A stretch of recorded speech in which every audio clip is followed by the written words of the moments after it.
सभी को जय हिंद। तो हम पढ़ रहे थे मूल अधिकार, हमने लास्ट में पढ़ा था। अब हम पढ़ेंगे डीपीएसपी और मूल कर्तव्य। तो डीपीएसपी और मूल कर्तव्य बहुत ज़्यादा अलग नहीं है। जैसे मूल कर्तव्य एक व्यक्ति विशेष के कर्तव्य है, मेरे कर्तव्य है, आपके हैं, वैसे ही जो डीपीएसपी है, नीति निर्देशक तत्व वो राज्य के कर्तव्य हैं। जब राज्य कोई भी नीति बनाती है, कोई भी योजना बनाती है, तो वह नीति निर्देशक तत्वों में जो उल्लेखित है उन्हें उन बातों को थोड़ा सा ध्यान रखती है। इन दोनों में एक खास बात है कि आप अपने कर्तव्य अगर पालन नहीं करते हैं तो कोई कोर्ट नहीं जा सकता कि ये अपने कर्तव्य का पालन नहीं कर रहा है, जब तक उसके लिए कोई कानून न बना हो। वैसे ही जैसे नीति निर्देशक तत्वों का पालन नहीं हो रहा है तो भी आप कोर्ट नहीं जा सकते कि सरकार ऐसा नहीं कर रही है करके। ठीक है, बाध्य नहीं है सरकार करने के लिए। और उसके पीछे भी एक बहुत सही कारण दिया गया है संविधान में कि अगर उन्हें मतलब कोर्ट जाने के लिए अगर कर दिया जाए कि वो वाद योग्य है, उसको करना ही है सरकार को, तो फिर सरकार के पास इतने संसाधन है नहीं कि जितने नीति निर्देशक तत्व उल्लेखित हैं उन सभी को पूरा कर पाए। तो हम थोड़ा सा देखते हैं 2-2 मिनट में सब कैसे है। देखिए, कर्तव्य कुछ ऐसा नहीं है कि बहुत अलग है। कर्तव्य वही है जो हमें आपको पता है, जैसे जो हमें करना चाहिए। ठीक है, अब हम संविधान में जैसे मूल अधिकार जो होता है, मूल अधिकार का अगर उल्लंघन होता है तो हम कोर्ट जा सकते हैं कि हमारे मूल अधिकार का उल्लंघन हो रहा है। लेकिन कर्तव्य में ऐसा नहीं है कि आप अगर अपने कर्तव्य का पालन नहीं कर रहे हैं तो कोई कोर्ट नहीं जा सकता जब तक उसके लिए कोई नियम ना बना हो। अब कर्तव्य का जो इम्पोर्टेंस है वो क्या है, उसमें सीधी सीधी एक लाइन की बात है कि राष्ट्रपिता महात्मा गांधी ने ये कहा था कि अगर एक व्यक्ति अपने कर्तव्य का पालन करता है तो दूसरे व्यक्ति को अब उसके अधिकार खुद ब खुद प्राप्त हो जाएंगे। जैसे एक नेता का ये कर्तव्य है कि वो अपनी जनता की रक्षा करे, उन सभी को मतलब कि संसाधन प्रोवाइड करवाए। अगर वो ऐसा करता है तो हमें हमारा अधिकार खुद ब खुद मिल जाएगा। जो हमारा अधिकार है कि हमें संसाधन मिलने चाहिए, हमारा हक मिलना चाहिए, तो ये जो बातें हैं वो खुद ब खुद हो जाती है। देखिए, मूल कर्तव्य हम पढ़ते हैं सीधे सीधे। तो मूल कर्तव्य मूल रूप से 10 थे, जिन्हें सन 1976 में जब 42वां संशोधन हुआ था संविधान का, तब जोड़ा गया था, जिन्हें भाग 4 अनुच्छेद 51 में जोड़ा गया था। अब कर्तव्य में कुछ बहुत ज़्यादा अलग नहीं है।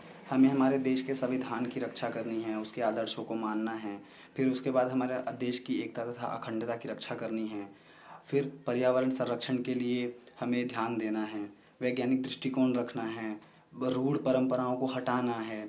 और उसके बाद फिर जैसे माता पिता का जो ऐड किया गया बाद में, वो ये है कि माता पिता या संरक्षण का कर्तव्य है कि 14 वर्ष तक की आयु वाले अपने बच्चों या प्रतिपाल्य के लिए शिक्षा का अवसर प्रदान करें।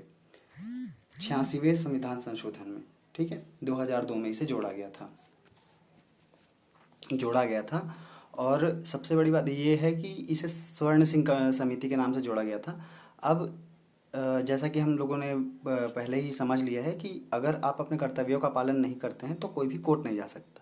लेकिन कुछ ऐसे कर्तव्य हैं जिनके लिए नियम बने हैं, जैसे जो 14 वर्ष तक जो अनिवार्य शिक्षा का जो प्रावधान है उसके लिए नियम कानून बना है, जिसका उल्लंघन करने पर आप जेल जा सकते हैं।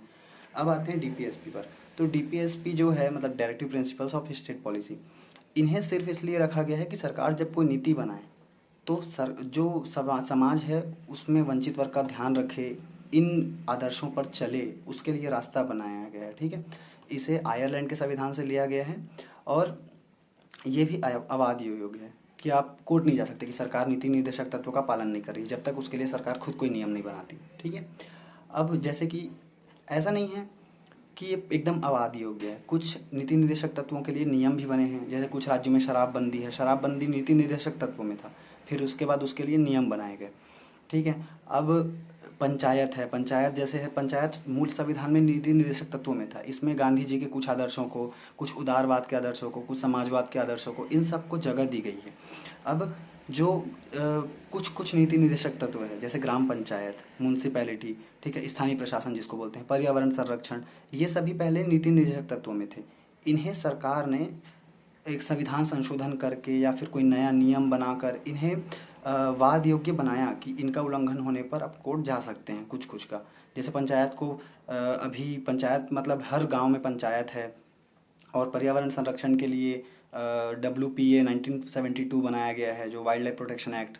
ठीक है, कि आप इस जानवर का शिकार नहीं कर सकते, आप इस पेड़ को नहीं काट सकते, ये सब। तो मूल जो है वो नीति निर्देशक तत्व का सार यही है कि सरकार जब भी कोई नियम बनाती है, जब भी कोई सरकारी योजना चलाती है, तब वह नीति निर्देशक तत्वों को ध्यान में रख कर करती है कि इसमें से कोई चीज़ है जो फॉलो होनी चाहिए।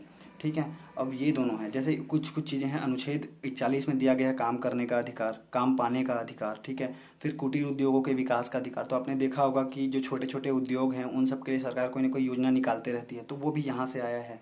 तो ऐसा नहीं है कि नीति निर्देशक तत्व एकदम फालतू है कि वो उसको कोई ध्यान नहीं दे रहा है। जब भी सरकार कोई योजना बना रही है तो वो एक बार एक नज़र इसमें डालती है कि इसमें जो बातें हैं उसको हम फॉलो करेंगे, क्योंकि यही संविधान निर्माताओं ने इसको उसके लिए लिखा है कि जब सरकार कोई नीति बनाए तो इस रास्ते पर चलकर बनाए, ताकि वंचित वर्गों का भी भला हो सके। ठीक है, अब अगले वीडियो में हम लोग पढ़ेंगे